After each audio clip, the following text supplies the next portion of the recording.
I harvested my very first cucumber today. So I'm gonna cut it up, put some salt and pepper on it, and see how it tastes.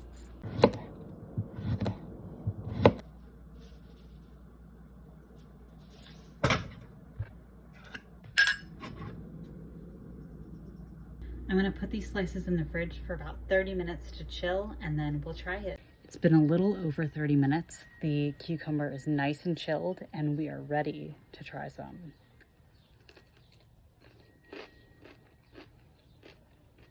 They are so crisp and crunchy and delicious and fresh. It's just amazing that I grew these in my own garden. And lucky for me, it seems like more are going to be ready very soon.